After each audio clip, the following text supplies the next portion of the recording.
നമസ്കാരം. നിലമ്പൂർ കിട്ടിയാലും ഇനി എവിടെയൊക്കെ പിടിച്ചടക്കിയാലും കോൺഗ്രസിനുള്ളിലെ ഭിന്നതയ്ക്ക് ഒരു കുറവുമില്ല.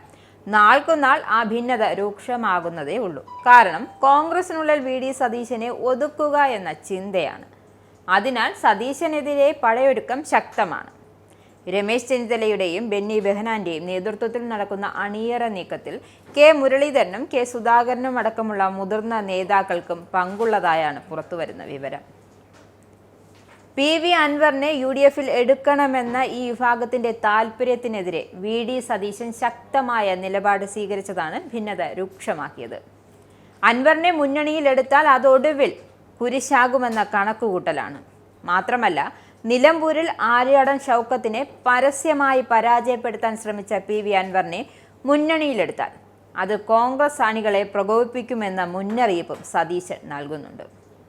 എന്നാൽ സതീശന്റെ ഈ വാദം കോൺഗ്രസിലെ സതീശൻ വിരുദ്ധരും മുസ്ലിം ലീഗിലെ ഒരു വിഭാഗവും അംഗീകരിക്കുന്നില്ല.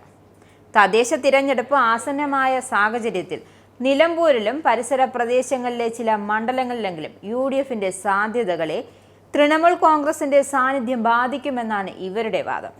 ഇപ്പോഴത്തെ സാഹചര്യത്തിൽ കെ.സി. വേണുഗോപാൽ വിചാരിച്ചാൽ പോലും മാറ്റാൻ കഴിയാത്ത തരത്തിൽ വി.ഡി. സതീശൻ ഹൈക്കമാൻഡിൽ പിടിമുറുക്കിയിട്ടുണ്ട്. രാഹുൽ ഗാന്ധിയെ നിരന്തരം നേരിട്ട് ബന്ധപ്പെട്ട സതീശൻ കാര്യങ്ങൾ അവതരിപ്പിക്കുന്നത് കോൺഗ്രസ് ദേശീയ തലത്തിൽ അദ്ദേഹത്തെ കൂടുതൽ ശക്തനാക്കിയിട്ടുണ്ട്. ഉപതെരഞ്ഞെടുപ്പുകൾ തുടർച്ചയായി നേടിയ വിജയങ്ങളാണ് സതീശനെ ദേശീയ നേതൃത്വത്തിന് പ്രിയങ്കരനാക്കിയിരിക്കുന്നത്.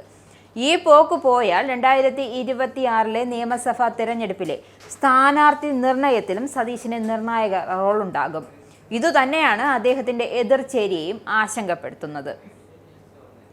സതീശൻ അനുകൂല വിഭാഗമെന്നും എതിർ വിഭാഗമെന്നുമുള്ള തരത്തിൽ ചേരിതിരിഞ്ഞു നിൽക്കുന്ന അവസ്ഥയിലാണ് കേരളത്തിലെ കോൺഗ്രസ് ഇപ്പോഴുള്ളത്. യുവാക്കൾക്കും യുവതികൾക്കും പ്രാധാന്യം നൽകുന്ന ഒരു സ്ഥാനാർത്ഥി പട്ടിക പുറത്തിറക്കണമെന്നാണ് സതീശൻ ആഗ്രഹിക്കുന്നത്. അധികാരം ലഭിക്കുകയാണെങ്കിൽ മുഖ്യമന്ത്രി സ്ഥാനത്തിന് തർക്കം വരുമെന്നത് കൂടി മുൻകൂട്ടി കണ്ടാണ് ഈ നീക്കമെന്നത് ഉറപ്പാണ്. യുവാക്കൾക്കൊപ്പം ഗ്രൂപ്പുകൾ മൂലക്കിരുത്തിയ വി.എം. സുധീരനെ നിയമസഭയിലേക്ക് മത്സരിപ്പിക്കണമെന്ന ആഗ്രഹവും സതീശൻ ക്യാമ്പിനുണ്ട്. സുധീരന്റെ അഴിമതി വിരുദ്ധ പ്രതിച്ഛായ ഉപയോഗപ്പെടുത്തുന്നതോടൊപ്പം താൻ ആഗ്രഹിക്കുന്ന മുഖ്യമന്ത്രി കസേര തട്ടിത്തെറിപ്പിക്കുന്ന സാഹചര്യമുണ്ടായാൽ സുധീരനെ മുൻനിർത്തി എതിർചേരിയെ വെട്ടിലാക്കാനാണ് സതീശന്റെ പദ്ധതി. രാഹുൽ ഗാന്ധിയുമായി സോണിയാഗാന്ധിയുമായി ഏറെ അടുപ്പം പുലർത്തുന്ന വി.എം. സുധീരന്റെ പേര് മുഖ്യമന്ത്രി സ്ഥാനത്തേക്ക് ഉയർന്നു വന്നാൽ ഹൈക്കമാൻഡിന് പോലും അത് അംഗീകരിക്കാതിരിക്കാൻ കഴിയില്ല.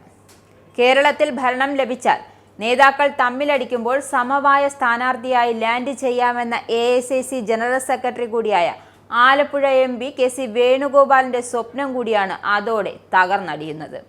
കെ.സി. വേണുഗോപാൽ രാജ്യസഭാ അംഗത്വം രാജിവെച്ച ഒഴിവിൽ ജയിച്ചു കയറിയത് BJP സ്ഥാനാർത്ഥിയാണ്. അതുപോലെ ലോക്സഭാ അംഗത്വവും അദ്ദേഹം രാജിവെച്ചാൽ ആലപ്പുഴ സീറ്റ് കോൺഗ്രസിന് നഷ്ടമാകും. ദേശീയ തലത്തിൽ തന്നെ ഇത്തരം തോൽവികൾ കോൺഗ്രസിനെ സാരമായി ബാധിക്കുമെന്നാൽ ഇത്തരമൊരു റിസ്ക് എടുക്കാൻ എന്തായാലും കോൺഗ്രസ് ഹൈക്കമാൻഡ് തയ്യാറാകാൻ സാധ്യതയില്ല.